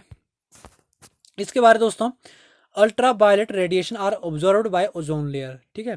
जो अल्ट्रा वायलेट रेडिएशन है ये ऑब्जर्व की जाती है ओजोन लेयर के द्वारा। किसके द्वारा ऑब्जर्व की जाती है, ओजोन लेयर के द्वारा ऑब्जर्व की जाती है, ठीक है, ठीक है। इसके बारे में फर्स्ट डायरेक्टर ऑफ IARI, ठीक है, IARI वॉज डॉक्टर विश्वनाथ, ठीक है। अब IARI क्या है, Indian agriculture research institute. Indian क्या है, इंडियन एग्रीकल्चरल रिसर्च इंस्टीट्यूट, ठीक है, रिसर्च इंस्टीट्यूट, ठीक है। इंडियन एग्रीकल्चर रिसर्च इंस्टीट्यूट जो न्यू दिल्ली में, ठीक है दोस्तों। उसका जो फर्स्ट डायरेक्टर है वो कौन था, हमारा फर्स्ट डायरेक्टर वो था डॉक्टर विश्वनाथ। बहुत इंपॉर्टेंट है, डॉक्टर विश्वनाथ क्या थे, उसके फर्स्ट डायरेक्टर थे। इंडियन एग्रीकल्चर इंस्टीट्यूट के रिसर्च इंस्टीट्यूट के IARI के जो फर्स्ट डायरेक्टर थे वो थे डॉक्टर विश्वनाथ। कौन थे, डॉक्टर विश्वनाथ। इसके बाद reclamation disease is due to deficiency of copper, ठीक है। जो अगर कॉपर की डेफिशिएंसी हो जाए, ठीक है, उससे कॉपर की डेफिशिएंसी से क्या होगा, रेक्लामेशन डिजीज हो जाएगी। अब रेक्लामेशन डिजीज क्या है, ध्यान से समझना है, ठीक है। जो प्लांट है स्पेशली जो सीरियल क्रॉप्स होती है हमारी, ठीक है, जो सीरियल क्रॉप्स है उसमें क्या होती है हमारी, रेक्लामेशन डिजीज हो जाती है। यानी कि क्या होगा, रेक्लामेशन डिजीज में क्या होगा, जो सीड है हमारा, ठीक है, जो सीड है वो क्या हो जाता है, सीड यहाँ पे क्या हो जाता है, सीड सेट नहीं हो पाता है, ठीक है। क्या होता है, सीड यहाँ पे सेट नहीं हो पाता है, उसको क्या बोलेंगे हम, रेक्लामेशन डिजीज बोलेंगे, ठीक है। रेक्लामेशन डिजीज को कहा जाता है, यानी कि इसमें क्या हो रहा है कि जो हमारा सीड है वो क्या हो रहा है, सीड सेट नहीं हो पा रहा है, उसको क्या बोलेंगे हम, रेक्लामेशन डिजीज बोलेंगे, ठीक है। इसके बाद हमारा hormone related to drought tolerance is abscisic acid. एक ऐसा ग्रोथ हार्मोन है, ऐसा सब ग्रोथ सब्सटेंस है जो कि ड्रॉट को टॉलरेट कर सकता है, ठीक है। वो कौन सा है, एब्सिसिक एसिड, जिसकी शॉर्ट फॉर्म है AVA, ठीक है। AVA क्या होता है, एब्सिसिक एसिड, ठीक है। ये क्या है, हमारा ड्रॉट टॉलरेंट हार्मोन है, ठीक है, बहुत इंपॉर्टेंट है, ठीक है। इसके बाद है contribution of live stock in agriculture is 29.7%। जो लाइव स्टॉक का कंट्रीब्यूशन है एग्रीकल्चर में वो कितना है, 29.7%, ठीक है। पहले मैंने बात की जो एग्रीकल्चर में लाइव स्टॉक भी इसमें ग्रो किया जाता है, ठीक है। क्या किया जाता है, लाइव स्टॉक भी इसमें इंक्लूड होता है, जो इसका कि एग्रीकल्चर में कितना कंट्रीब्यूशन है, 29.7% है, बहुत इंपॉर्टेंट है कंपटीशन के लिए। ये IBPS AFO का क्वेश्चन है, ठीक है। IBPS AFO के लिए क्वेश्चन पहले ही पूछा गया है, ठीक है। इसके बाद दोस्तों यहाँ पे जो नेक्स्ट है दोस्तों वो क्या है हमारा, जो नेक्स्ट है hormone used as herbicide is 2,4-D, ठीक है। एक ऐसा हार्मोन है, ये मैंने जो जनरल एग्रीकल्चर का पार्ट फर्स्ट है वहाँ पे भी डिस्कस किया हार्मोन के बारे में, आप उस वीडियो को देख सकते हैं, वहाँ पे मैंने अच्छे से क्लैरिफाई किया है हार्मोन के बारे में, जितने भी ग्रोथ सब्सटेंसेस जितने भी हार्मोन है, ठीक है, उनके बारे में वहाँ पे 1 by 1 मैंने एक्सप्लेन अच्छे से किया है, तो आप उस वीडियो को जरूर देखें। अब यहाँ पे क्या बात की गई है, 2,4-D की, यानी कि 2,4-डाइक्लोरोफिनॉक्सिक एसिडिक एसिड, ठीक है। इसकी फुल फॉर्म क्या है, 2,4-डाइक्लोरोफिनॉक्सी एसिडिक एसिड, ठीक है। हार्मोन जो हर्बिसाइड जो हार्मोन है, एक ऐसा हार्मोन है जो हर्बिसाइड के तौर पे हम यूज करते हैं, ठीक है। वो कौन सा है, 2,4-D, यानी कि 2,4-डाइक्लोरोफिनॉक्सी एसिडिक एसिड है, ठीक है। इसको हम एज ए हर्बिसाइड भी यूज करते हैं, ठीक है। इसके बाद है element available in both anion and cation nitrogen.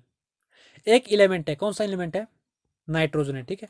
ये दोनों तरह से क्या बोल दोनों तरीके से अवेलेबल है, एक एनायन एनायन और कैटायन, ठीक है। दोनों फॉर्म में अवेलेबल है, एनायन एंड कैटायन में जो नाइट्रोजन है ये एलिमेंट दोनों फॉर्म में अवेलेबल होता है, ठीक है। Dormancy breaking hormone is gibberellic acid, ठीक है। अब जो डोरमेंसी को ब्रेक करेगा वो हार्मोन कौन सा है, जिब्रेलिक एसिड। अब यहाँ पे डोरमेंसी क्या होती है, जो डोरमेंसी है, ठीक है, डोरमेंसी का मतलब क्या है, ध्यान से समझना। अगर जो हमारा सीड है, ठीक है, जो हमारा सीड है, ठीक है, वो क्या है, उसको हम क्या कर रहे हैं, फेवरेबल कंडीशन प्रोवाइड कर रहे हैं, जो उसको चाहिए, जितनी उसको सिंचाई चाहिए, जितनी उसको इरिगेशन चाहिए वो हम दे रहे हैं, जितना उसको टेम्परेचर चाहिए वो हम उसको दे रहे हैं, जितनी भी उसको फेवरेबल कंडीशन है वो हम प्रोवाइड कर रहे हैं, ठीक है। उसके बावजूद भी वो सीड ग्रो ना कर पाए, ठीक है, उसमें क्या होगा, वो ग्रो किस कारण से नहीं हो रहा है, या तो उसकी जो सीड कोट है वो बहुत हार्ड होगी, ठीक है। दूसरा कारण ये हो सकता है जो उसमें एम्ब्रियो है वो अच्छे से डेवलप ना हुआ हो, ठीक है, या तो उसकी सीड जो है वो बहुत हार्ड होगी, दूसरा जो उसमें जो एम्ब्रियो है वो अच्छे से डेवलप ना हुआ हो, ठीक है, तो वो सीड वहाँ पे ग्रो नहीं होगा, उसको क्या बोलेंगे, डोरमेंसी। अगर हमने उसको ब्रेक करना है, उसको रोकना है, यानी कि जो हमारा सीड है वो ग्रो हो सके, उसको क्या, उसमें वहाँ पे कौन सा हार्मोन हम अप्लाई करते हैं, वो करते हैं जिब्रेलिक एसिड। कौन सा, जिब्रेलिक एसिड हार्मोन वहाँ पे अप्लाई किया जाता है, ठीक है, बहुत इंपॉर्टेंट है, ठीक है, ध्यान से समझना है आपने इसको। इसके बाद है ringworm disease is caused by fungus, ठीक है। जो मतलब जो रिंग वॉर्न डिजीज है ये फंगस से कॉज होती है, ठीक है, फंगस होता है, ठीक है, इससे क्या होगी, ये कॉज होगी ये डिजीज, ठीक है। इसके बारे में बात करेंगे दोस्तों। Next, monsoon is responsible to cause rainfall in Tamil Nadu is north east monsoon. अब जो मानसून है, ठीक है, ये रिस्पॉन्सिबल होगा रेनफॉल को कॉज करने के लिए, ठीक है, तमिलनाडु में, ठीक है। जो वो मानसून होगा वो कौन सा होगा, नॉर्थ ईस्ट मानसून होगा, ठीक है, ये रिस्पॉन्सिबल होगा, ठीक है। जो नॉर्थ ईस्ट मानसून हमारा आता है ये रेनफॉल कॉज करता है कहाँ पे, तमिलनाडु में। कहाँ पे, तमिलनाडु, बहुत इंपॉर्टेंट है, कौन सा मानसून है वो, नॉर्थ ईस्ट मानसून है, ठीक है, कौन सा है, नॉर्थ ईस्ट मानसून है, ठीक है, बहुत इंपॉर्टेंट है। Stress hardening in plants can be achieved by AVA, abscisic acid, ठीक है। अगर अगर हमें प्लांट की क्या चाहिए, हार्डनिंग स्ट्रेस चाहिए, ठीक है, अगर उसकी हार्डनिंग स्ट्रेस है वो किससे अचीव होती है, किससे बनती है, अगर हम उसमें अप्लाई करते हैं एब्सिसिक एसिड, AVA, जो ग्रोथ सब्सटेंसेस को हम अप्लाई करने से क्या होगी, हमारी जो स्ट्रेस हार्डनिंग होगी वो प्लांट की होगी, ठीक है। इसके बाद हम देन नेक्स्ट यहाँ पे बात करेंगे, जो maximum permissible limit is burette in urea is 1.5%। जो मैक्सिमम परमिसिबल लिमिट है ब्यूरेट की यूरिया में वो कितनी है, 1.5% है, कितनी है, 1.5% क्या है, मैक्सिमम परमिसिबल जो लिमिट है ब्यूरेट की वो यूरिया में पाई जाती है, वो कितनी है, जो ब्यूरेट मतलब जो maximum permissible limit of burette in urea is burette कितना पाया जाता है, 1.5% पाया जाता है, ठीक है। अब नेक्स्ट जो पॉइंट है वो है दोस्तों, carbon content in organic matter is 58%। जो ऑर्गेनिक मैटर में जो कार्बन कंटेंट होगा वो कितना परसेंट होगा, 58% होगा। ठीक है, बहुत इंपॉर्टेंट है। ठीक है, bio fertilizer is used in wheat is azotobacter. ठीक है, जो एक बायो फर्टिलाइजर है जो व्हीट में यूज किया जाता है, ठीक है, वो कौन सा है, एजेटोबैक्टर। ठीक है, अजोटोबैक्टर। ठीक है, और जो दूसरा बायो फर्टिलाइजर है जो यूज किया जाता है सोरगम और ग्रासेस में, वो कौन सा है, एजोस्पायरलम। कौन सा है, एजोस्पायरलम है। कौन सा है यहाँ पे, एजोस्पायरलम। ठीक है, यहाँ पे जो व्हीट में किया जाएगा वो एजोटोबैक्टर है। ठीक है, जो दूसरा है वो है एजोस्पायरलम। ठीक है, यहाँ पे एक बायो फर्टिलाइजर है जो शुगर केन में यूज किया जाता है, वो कौन सा है, अजोटोबैक्टर है। ठीक है, अजोटोबैक्टर यहाँ पे शुगर केन में भी इसको यूज किया जाता है, बीट में और शुगर केन में क्या किया जाता है, अजोटोबैक्टर। और जो हमारा सोरगम है और ग्रासीज, इसमें एजोस्पायरलम यहाँ पे यूज किया जाता है, जो बायो फर्टिलाइजर है। ठीक है, इसके बाद दोस्तों, vertical mulch is used on black cotton soil. जो मल्चिंग हम करते हैं, ठीक है, जो हमारी गीली घास है, ठीक है, जो मल्चिंग किसको बोलते हैं, गीली घास। ठीक है, मल्चिंग मल्चिंग क्यों करते हैं प्लांट में, ताकि जो हमारा सॉइल मॉइस्चर है वो बना रहे। ठीक है, अगर ड्रॉट कंडीशन बहुत ज़्यादा है तो हम क्या करेंगे, मल्चिंग करेंगे, जिससे जो हमारे सॉइल है उसका जो मॉइस्चर है वो बना रहेगा। ठीक है, नंबर एक मॉइस्चर बनेगा, दूसरा क्या होगा, जो हमारा सॉइल और इरोजन होगा वो वहाँ पे बहुत कम होगा। ठीक है, जो हमारा इसमें जो मल्च के टाइप्स है, ठीक है, क्या है, एक टाइप इसका वर्टिकल मल्च है। ठीक है, इसको हम यूज़ करेंगे सिर्फ ब्लैक कॉटन सॉइल में। ठीक है, ब्लैक कॉटन सॉइल में इसका यूज़ किया जाता है, किसका, वर्टिकल मल्च का, किसमें, ब्लैक कॉटन सॉइल में। ठीक है, देन नेक्स्ट जो हमारा पॉइंट है वो दोस्तों, the most critical stage in irrigation in wheat is CRI stage. ठीक है, जो कि 21 डेज आफ्टर शोइंग है। ठीक है, जैसे हम व्हीट को शो करेंगे, ठीक है, व्हीट को क्या किया हमने, शो, जो गेहूं है हमारे उसको हमने शो किया, यानी कि उसको बीजा, उसके बीजने के बाद 21 दिन बाद जो हमारी जो क्रिटिकल स्टेज होगी इरिगेशन की, ठीक है, जिसमें हमें इरिगेशन बहुत जरूरी करनी पड़ेगी, वो क्या है, 21 दिन बाद है हमारी क्रिटिकल स्टेज, किसमें, व्हीट में। ठीक है, जिसमें कि हमें इरिगेशन करनी ही पड़ेगी। ठीक है, वो बहुत इंपॉर्टेंट है हमारी इरिगेशन, वो होती है क्रिटिकल स्टेज, कौन सी, हमारी 21 डेज है व्हीट में। ठीक है, अब नेक्स्ट टर्म जो पॉइंट है, व्हाट जंपलिंग is a practice of rice cultivation in eastern part of India. जो पूरब के पार्ट इंडिया के, ठीक है, जो अरुणाचल प्रदेश है, सिक्किम वगैरह है, ठीक है, जो भी पूरब के है, ईस्टर्न पार्ट है, यहाँ पे जो प्रैक्टिस की जाती है राइस को कल्टीवेट करने के लिए, जो भी प्रैक्टिस की जाती है उसको हम बोलते हैं जंपलिंग। ठीक है, अब नेक्स्ट है, criteria of essentiality were given by Arnon and stout. ठीक है, 1939 में दिया था, जो क्राइटेरिया ऑफ एसेंशियलिटी का दिया था। ठीक है, मतलब एसेंशियलिटी यहाँ पे आपको शायद से समझ आ गया होगा। यहाँ पे बात की गई दोस्तों, जो न्यूट्रिएंट है कि जो हमारे लिए असेंशियल, जो सॉइल के लिए असेंशियल है, ठीक है, उसका जो क्राइटेरिया एसेंशियलिटी जो गिवन किया था, जो दिया था, वो किसने दिया था, आर्नोन और स्टॉट ने दिया था। कब दिया था, 1939 में दिया था। कब दिया था, 1939 में दिया था। कब दिया था, 1939 में दिया था। ठीक है, इसके बाद जो नेक्स्ट है वो दोस्तों, वो है दी optimum spacing for wheat is 22.5 centimetre. बहुत इंपॉर्टेंट है। ठीक है, जो व्हीट में जो स्पेसिंग दी जाती है 22.5 सेंटीमीटर की दी जाती है। नेक्स्ट जो क्वेश्चन है दोस्तों, जो नेक्स्ट जो पॉइंट है वो दोस्तों, the number traditional area for cultivating wheat is eastern India.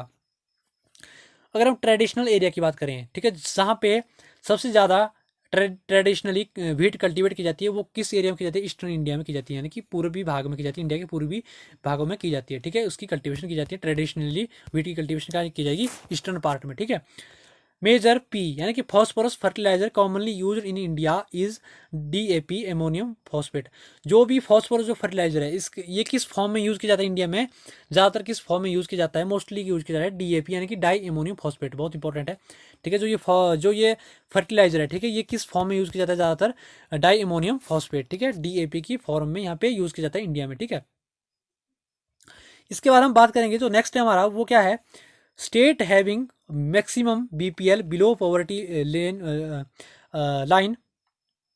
ठीक है, सॉरी लेन यहाँ पे लिखा है, ये क्या होगा, लाइन होगा। ठीक है, क्या होगा, लाइन होगा। ठीक है, क्या होगा, लाइन होगा। ठीक है, state having maximum BPL below poverty line population is Punjab. ठीक है, जो हमारी पंजाब है, ठीक है, जो बिलो पॉवर्टी लाइन है उधर की पॉपुलेशन की, वो क्या है, सबसे क्या है, मैक्सिमम है। ठीक है, मतलब सबसे मैक्सिमम है। ठीक है, BPL state having maximum BPL मतलब below poverty line population is Punjab. अगर जो मिनिमम की सॉरी यहाँ पे मिनिमम आएगा। ठीक है, क्या आएगा, मिनिमम। ठीक है, यहाँ पे जो टाइपिंग में क्या होगी है, मिस्टेक होगी है, यहाँ पे जो क्या आएगा, मिनिमम आएगा। ठीक है, क्या आएगा, मिनिमम आएगा। ठीक है, क्या आएगा, मिनिमम। ठीक है, जो पंजाब में जो पॉपुलेशन है उसकी जो बीपीएल है, ठीक है, वो क्या है, मिनिमम है, ठीक है। State having minimum BPL below poverty line, population किसकी होगी, पंजाब की होगी, ठीक, किसकी होगी, पंजाब की होगी। जो मैक्सिमम होगी वो कहाँ पे होगी, बीपीएल जो पॉपुलेशन कहाँ पाई जाती है, ज़्यादातर बिहार में पाई जाती है। कहाँ पाई जाती है, बिहार में क्या पाई जाती है, मैक्सिमम पाई जाती है, ठीक है। मैक्सिमम कहाँ पे होगी, बिहार में। और मिनिमम कहाँ पे होगी, यहाँ पे मिनिमम आएगा, करेक्ट कर लेना इसको, ठीक है। वो कहाँ पे होगी, ये लाइन है, ठीक है, यहाँ पे टाइपिंग में मिस्टेक हो गई थी। वो कहाँ पे है, पंजाब पे, ठीक है, कहाँ पे है, पंजाब पे, ठीक है। इसके बाद हम नेक्स्ट यहाँ पे बात करेंगे दोस्तों, bio fertilizer more suited for sugar cane. वो अभी मैंने बताया आपको, ठीक है, कौन सा है, एजेटोबैक्टर है। कौन सा है, एजेटो। बीट में कौन सा है, बीट में भी यही है, ठीक है। शुगर केन में भी एजेटोबैक्टर है। और यहाँ पे मैंने किस सरगम की बात की, ग्रासिस की, उसमें क्या है, एजो स्पायरलम है, ठीक है। कौन सा है, एजो स्पायरलम है, ठीक है, जो मैंने अभी यहाँ पे डिस्कस किया। Depth of showing off soybean is seed is 3 centimetre. अगर हमने सोयाबीन सीड को शो करना है, उसकी डेप्थ कितनी होनी चाहिए हमारे पास, 3 सेंटीमीटर में हम क्या करेंगे, उसको शो करेंगे। कितने सेंटीमीटर में, 3 सेंटीमीटर में उसको हम शो करेंगे, ठीक है। ठीक है, इसके बाद है first variety of rice introduced in India is TN1, ठीक है। कौन सी है, TN1 है, ठीक है। कौन सी है, TN1 है, ठीक है। अब जो सबसे पहले इंट्रोड्यूस की गई थी, यहाँ पे इंट्रोड्यूस है, ठीक है, ये भी टाइपिंग मिस्टेक है। जो फर्स्ट वैरायटी है राइस की, वो इंडिया में इंट्रोड्यूस की गई थी, वो कौन सी है, TN1 इंट्रोड्यूस की गई थी इंडिया में, फर्स्ट वैरायटी, ठीक है। इसके बाद जो नेक्स्ट हम बात करेंगे, वो करेंगे हम Indian mustard is known as Brassica juncea, ठीक है। जो इंडियन मस्टर्ड है, ठीक है, इसको हम क्या बोल देंगे, ब्रासिका जूनसिया भी इसको कहा जाता है, ठीक है, जो साइंटिफिक नेम है, ठीक है। इंडियन मस्टर्ड कहा जाता है, ब्रासिका जूनसिया कहा जाता है, ठीक है। इसके बाद जो नेक्स्ट क्वेश्चन है इंपॉर्टेंट है, explosive fertilizer is ammonium nitrate. जो हमारा एक्सप्लोजिव फर्टिलाइजर वो कौन सा है, एमोनियम नाइट्रेट है। यानी कि जो विस्फोटक, एक्सप्लोजिव क्या होता है, विस्फोटक जो फर्टिलाइजर है उसका नाम क्या है, एमोनियम नाइट्रेट है। क्या नाम है उसका, एमोनियम नाइट्रेट है, ठीक है। इसके बारे में most prominent soil group in India is helobial soil. ज़्यादातर जो सॉयल पाई जाती है इंडिया में, वो कौन सी है, एलोबियल सॉयल यहाँ पे पाई जाती है। कौन सी पाई जाती है, एलोबियल सॉयल यहाँ पे पाई जाती है, ठीक है। कौन सी पाई जाएगी, एलोबियल सॉयल, ठीक है, याद रखना है आपको, बहुत इंपॉर्टेंट है, ठीक है। ये डिस्कस हो गया। इन SSP यानी कि सिंगल सुपर फॉस्फेट, एसएसपी क्या है, सिंगल, क्या है, single super phosphate, single super phosphate, ठीक है। इसमें 12% क्या होता है, सुपर फॉस्फेट पाया जाता है। कितना परसेंट पाया जाता है, 12% इसमें क्या पाया जाता है, सुपर फॉस्फेट पाया जाता है। 12% इसमें क्या पाया जाता है, सुपर फॉस्फेट। जो SSP है, सिंगल सुपर फॉस्फेट है, इसमें जो सल्फर है वो जिसमें मतलब जिसमें जो सुपर फॉस्फेट है वो कितना है, 12% पाया जाता है। बहुत इंपॉर्टेंट है कंपटीशन के लिए। सो आई होप आपको अच्छे से यहाँ पे समझ आ रहा होगा, ठीक है। इसके बारे में which micro nutrient deficient in Indian soil is zinc. अब न्यूट्रिएंट कितने टाइप के होते हैं, एक माइक्रो होता है, एक मैक्रो होता है, ठीक है। क्या होता है, एक माइक्रो जो छोटे हैं, मैक्रो क्या होते हैं, बड़े न्यूट्रिएंट है, ठीक है। जो माइक्रो है, जो डेफिशिएंट है, ज़्यादातर पाया जाता है इंडियन सॉइल में, वो कौन सा है, जिंक, ठीक है। अगर जो मैक्रो न्यूट्रिएंट है जो इंडियन सॉइल में डेफिशिएंट है, वो कौन सा है, हमारा नाइट्रोजन, याद रखना है। माइक्रो में जिंक है, मैक्रो में क्या है हमारे पास, नाइट्रोजन है, ठीक है। बहुत इंपॉर्टेंट है, ठीक है, दोनों इंपॉर्टेंट है कंपटीशन के लिए, ठीक है। इसके बाद है नेक्स्ट टर्म है spike tooth harrow is a type of implement of secondary tillage. जो सेकेंडरी टिलेज मैंने आपको बताया, जिसमें हम बेड प्रेपरेशन करते हैं, ठीक है, हैरोइंग करते हैं, ठीक है। उसमें जो स्पाइक टूथ हैरो है, ये टाइप इम्प्लीमेंट है किसका है, मतलब किसका है, सेकेंडरी टिलेज का इम्प्लीमेंट है, ठीक है, स्पाइक टूथ हैरो, ठीक है। Most widely use material for correcting soil acidity is lime. यहाँ पे आपने ध्यान रखना है, अगर क्या है, ठीक है, एक होता है एसिडिक, ठीक है, एक होता है एसिडिक, ठीक है, एक होता है एल्कलाइन, ठीक है, एक होता है एसिडिक कंडीशन, एक होती है एल्कलाइन कंडीशन, ठीक है।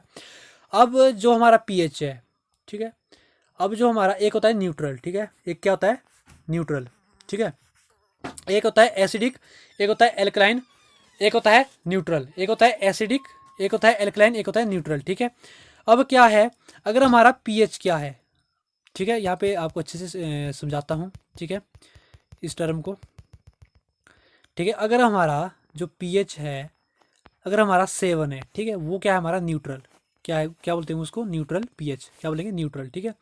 अगर हमारा क्या है, पीएच 7 से कम है, ठीक है, लेस देन 7, ठीक है, क्या हमारा लेस देन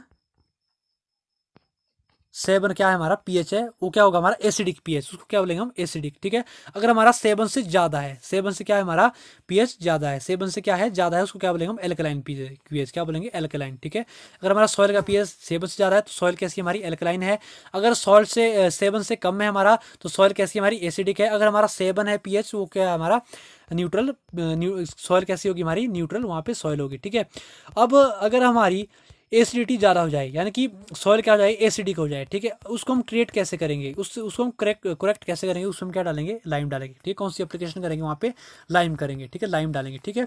अगर हमारा जो यहाँ पे दूसरा पॉइंट है, अगर हमारा एल्कलाइन पीएच है 7 से ज़्यादा हो जाए, अगर हमने उसको क्या करना है करेक्ट करना है, उसको हम क्या वहाँ पे क्या डालेंगे जिप्सम, GYPSUM, जिप्सम की क्या करते हैं वहाँ पे एप्लीकेशन देते हैं, किसकी देते हैं जिप्सम की एप्लीकेशन वहाँ पे दी जाती है, ठीक है। आई होप आपको यहाँ पे अच्छे से समझ आ रहा होगा। इसके बाद हम बात करेंगे Diara cultivation method is followed in cucurbits, ठीक है। जो हम कुकर बीट्स की कल्टीवेशन करते हैं, ठीक है, कुकर बीट्स की कल्टीवेशन करेंगे, उसमें जो डायरिया कल्टीवेशन है मेथड है वो यहाँ पे हम यूज़ करते हैं, ठीक है। नेक्स्ट है CN ratio of organic matter is 10:1, ठीक है। कार्बन और नाइट्रोजन की जो रेशो होगी ऑर्गेनिक मैटर में वो कितनी, कार्बन 10% पाया जाता है और जो नाइट्रोजन है वो 1 पाया जाता है, 10:1 में पाया जाता है, ठीक है। National seed act was passed in 1963, ये बहुत इंपॉर्टेंट है, ठीक है, ये पहले भी कंपटीशन में कई बार क्वेश्चन आ चुका है। तो नेशनल सीड एक्ट है ये पास हुआ था 1966 में, ठीक है। तो नेशनल सीड कॉर्पोरेशन है, ठीक है, वो कब आया था, ठीक है, नेशनल सीड कॉर्पोरेशन बना था 1963 में, ठीक है।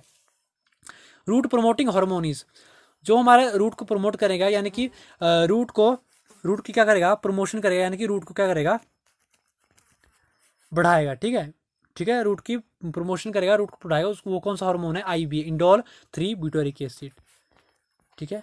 रूट फॉर्मेशन, ठीक है, ये क्या करेगा रूट फॉर्मेशन में हेल्प करेगा। अगर हमारे जो प्लांट है क्या हुआ है, प्लांट में क्या है उसकी रूट हमारी उसकी फॉर्मेशन अच्छे से नहीं हो पा रही है, तो क्या करेंगे वहाँ पे एप्लीकेशन क्या देंगे हम IBA, इंडोल 3 ब्यूटेरिक एसिड की हम क्या करेंगे वहाँ पे एप्लीकेशन देंगे, किसकी एप्लीकेशन देंगे इंडोल 3 ब्यूटेरिक एसिड की वहाँ पे क्या करेंगे हम एप्लीकेशन देंगे, ठीक है, किसकी देंगे इंडोल 3 ब्यूटेरिक एसिड की।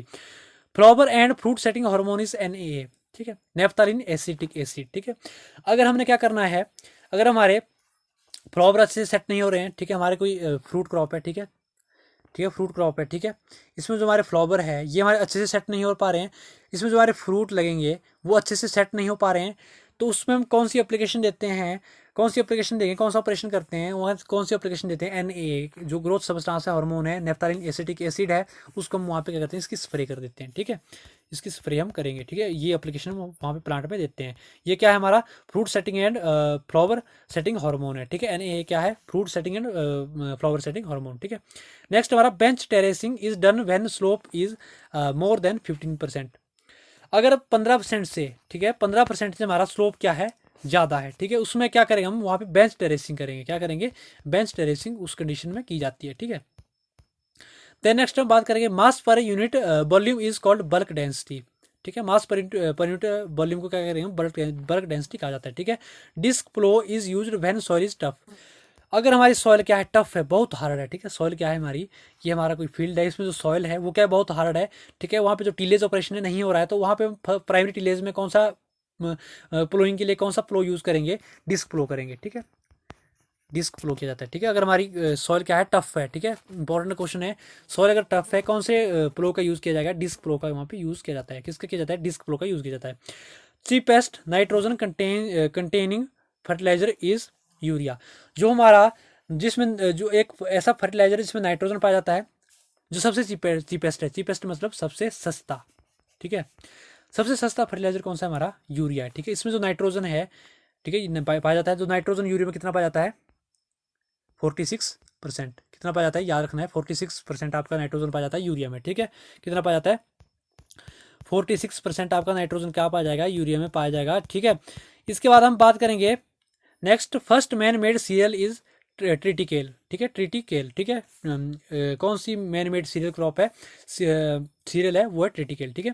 First product of urea hydrolysis is ammonium carbamate, जब यूरिया की हाइड्रोलाइसिस की गई थी, ठीक है, उस टाइम जो फर्स्ट प्रोडक्ट हमें मिला था वो कौन सा था एमोनियम कार्बामेट था, कौन सा था ammonium carbamate, this is very important, ठीक है, बहुत इंपॉर्टेंट है, ठीक है, जितने भी यहाँ पे पॉइंट डिस्कस कर रहा हूँ ये सारे क्या है इंपॉर्टेंट है दोस्तों, ध्यान से समझने आपको, ठीक है। इसका नेक्स्ट पॉइंट है वो NABARD was setup on the recommendation of Sivaraman committee. जब नाबार्ड, ठीक है, जो नाबार्ड है, ठीक है, उसकी जो सेटअप किया गया था, ठीक है, किसकी रिकमेंडेशन में किया गया था, शिवारमन जो कमेटी थी इसकी रिकमेंडेशन में इसका सेटअप किया गया था, ठीक है, शिवारमन कमेटी की रिकमेंडेशन में इसका क्या किया गया था, सेटअप किया गया था, बहुत इंपॉर्टेंट है। नेक्स्ट है हमारा free living nitrogen fixing organism is Azotobacter. जो free living nitrogen fixing organism है वो Azotobacter. The fruit of mustard is known as siliqua. ठीक है, जो मस्टर्ड है हमारा, ठीक है, जो मस्टर्ड है सरसों है, ठीक है, जो उसका फ्रूट लगता है, जिसमें फ्रूट लगता है, फ्रूटिंग को क्या बोलते हैं हम, सिलिक्वा। उस फ्रूट को क्या बोलते हैं हम, सिलिक्वा कहा जाता है। बहुत इंपॉर्टेंट है, क्या कहा जाता है, सिलिक्वा कहा जाता है। Supplemental irrigation is known as life saving irrigation. अगर हम सप्लीमेंटल मतलब सप्लीमेंट इरिगेशन कर रहे हैं, ठीक है, उसको क्या बोलते हैं हम, लाइफ सेविंग इरिगेशन भी बोलते हैं। ठीक है, क्या बोलेंगे, लाइफ सेविंग इरिगेशन भी हम उसको कहते हैं। ठीक है, नेक्स्ट है हमारा major agriculture importing commodity in India is edible oil. जो इंडिया में, ठीक है, जो मेजर जो इंडिया में कम्योडिटी इंपोर्ट की जाती है, ठीक है, एग्रीकल्चर में जो कम्योडिटी इंपोर्ट की जाती है, ठीक है, वो क्या है, एडिबल ऑयल है। क्या है, एडिबल ऑयल है। ठीक है, कौन सी की जाती है, इंपोर्ट की जाती है, एडिबल ऑयल को इंपोर्ट सबसे ज़्यादा किया जाता है। ठीक है, लिंशरी is a variety of super rice. अगर आपको सुपर राइस की वेराइटी पूछी जाए तो कौन सी है, नाम है उसका लिंशरी। ठीक है, plants with separate male and female flowers on the same plant are known as monoecious। ठीक है, अब क्या है, ये हमारा प्लांट, ठीक है, ये हमारा प्लांट, ठीक है, ठीक है, इसमें क्या है, हमारे फ्लावर है। ठीक है, अब ये मेल फ्लावर है, ठीक है, ये क्या है, फीमेल फ्लावर है। ठीक है, दोनों फ्लावर क्या होंगे, सेम प्लांट में होंगे। ठीक है, लेकिन होंगे क्या, होंगे सेपरेट होंगे। दोनों फ्लावर मेल और फीमेल एक ही प्लांट में होंगे, लेकिन क्या होंगे, सेपरेट होंगे। इसको क्या बोलेंगे हम, मोनोसियस। क्या बोला जाता है इसको, मोनोसियस टर्म इसको दी गई है। क्या टर्म दी गई है, मोनोसियस टर्म इसको दी गई है। ठीक है, देन नेक्स्ट हम इसके बाद बात करेंगे national biodiversity board is situated new Delhi. ठीक है, जो नेशनल बायोडाइवर्सिटी बोर्ड है वो कहाँ पे पाया गया है, कहाँ पे है, न्यू दिल्ली में। ठीक है, याद रखना है, बायोडाइवर्सिटी बोर्ड कहाँ पे है, न्यू दिल्ली में। ठीक है, इसके बाद है जो हमारा नेक्स्ट जो इंपॉर्टेंट पॉइंट है वो Beaufort scale is use to measure wind force. अगर हमने विंड की फोर्स को, गति को हमने क्या करना है, नापना है, मेजर करना है, तो किससे करेंगे हम, व्यू फोर्ट स्केल है उससे हम उसको मेजर करेंगे। ठीक है, बहुत इंपॉर्टेंट है। ठीक है, 1 standard atmosphere is equal to 1013.25। ठीक है, 1013.25। ठीक है, इसके बराबर होता है एक स्टैंडर्ड एटमोसफियर। ठीक है, die back of shoots occur due to deficiency of copper. ठीक है, अब क्या है, जो डाईवैक है, ठीक है, डाईवैक जो डिजीज है, शूट्स में जो डाईवैक की डिजीज आती है, ये किसके कारण होती है, अगर कॉपर की डेफिशिएंसी हो जाए तो क्या होगी, डाईवैक वहाँ पे शूट्स हो जाएगी। ठीक है, शूट्स में क्या डिजीज आ जाएगी, डाईवैक डिजीज आ जाएगी। ठीक है, बहुत इंपॉर्टेंट है। ठीक है, यहाँ पे जो मॉड्यूल है, थर्ड जो पार्ट है, ठीक है, वो क्या हो गया है, कंप्लीट हो गया। ठीक है, क्या हो गया है, कंप्लीट हो गया। ठीक है, इसका जो दोस्तों पीडीएफ है, ठीक है, जो इसका पीडीएफ है वो टेलीग्राम चैनल पे अपलोड हो जाएगा। तो यहाँ पे जो इसके इंपॉर्टेंट क्वेश्चन है नेक्स्ट वीडियो में यहाँ पे मैं डिस्कस करूँगा। जो सेकंड पार्ट है, ठीक है, जो सेकंड पार्ट था जनरल एग्रीकल्चर का, उसके मैंने इंपॉर्टेंट क्वेश्चन यहाँ पे डिस्कस नहीं की है। और उसके और इसके सेकंड और थर्ड के यहाँ पे दोनों पार्ट के यहाँ पे जो इंपॉर्टेंट क्वेश्चन है डिस्कस करूँगा। नेक्स्ट वीडियो यही आएगी। ठीक है, जो इंपॉर्टेंट यहाँ पे डिस्कस होंगे, जो इंपॉर्टेंट यहाँ पे जो क्वेश्चन है वो डिस्कस किए जाएंगे। ठीक है, उसके जो पीडीएफ है आपको इन क्वेश्चन के वो टेलीग्राम चैनल पे मिल जाएंगे। ठीक है दोस्तों, इसके बाद कोई भी आपका डाउट हो, ठीक है, कोई भी आपका डाउट हो, कोई भी कन्फ्यूजन हो, कमेंट बॉक्स में पूछिए। ठीक है, आप मुझे इंस्टाग्राम, फेसबुक और ट्विटर में फॉलो कर सकते हैं। ठीक है, इंस्टाग्राम हो गया, ट्विटर हो गया, फेसबुक हो गया, वहाँ पे मैसेज कर सकते हैं, वहाँ पे पूछ सकते हैं। ठीक है, और दोस्तों टेलीग्राम चैनल को जरूर ज्वाइन कीजिए, वहीं पे आपको पीडीएफ मिलेंगे, वहीं पे आपको नोट्स मिलेंगे। ठीक है, वहीं पे आपको क्वेश्चन मिलेंगे। और दोस्तों आपको क्या करना है, चैनल को सब्सक्राइब कर लेना है, बेल आइकन को प्रेस कर लेना है। ठीक है, यहाँ पे जो भी जनरल एग्रीकल्चर के 20 यहाँ पे क्लासेज होंगी, ठीक है, 20 क्लासेज होंगी। ठीक है, जिसमें आपको पूरा जनरल एग्रीकल्चर करवाया जाएगा। उसके बाद जो हॉर्टिकल्चर है, फिशरीज है, जितनी भी एग्रीकल्चर के सब्जेक्ट है, सारी क्लासेज यहाँ पे आपको इसी चैनल पर मिलेगी। सो चैनल को जरूर सब्सक्राइब कीजिए, क्योंकि आपके लिए बेनिफिशियल है। यहाँ पे AFO की मेन, यहाँ पे AFO के लिए फोकस किया गया है, एग्रीकल्चर फील्ड ऑफिसर के लिए किया गया है। आपके जितने भी कम्पिटिटिव एग्जाम होते हैं एग्रीकल्चर के बाद, उसके लिए सारा ये इंपॉर्टेंट है। ठीक है, तो आप जरूर चैनल को सब्सक्राइब कीजिए। ठीक है, बेल आइकन को प्रेस कीजिए, ताकि समय समय पर मेरी नेक्स्ट वीडियो की नोटिफिकेशन मिलती रहे। इसी के साथ दोस्तों आगे होगी आपसे मुलाकात, तब तक के लिए ऐसी जानकारियों के लिए आगे होगी आपसे मुलाकात। धन्यवाद। All the best.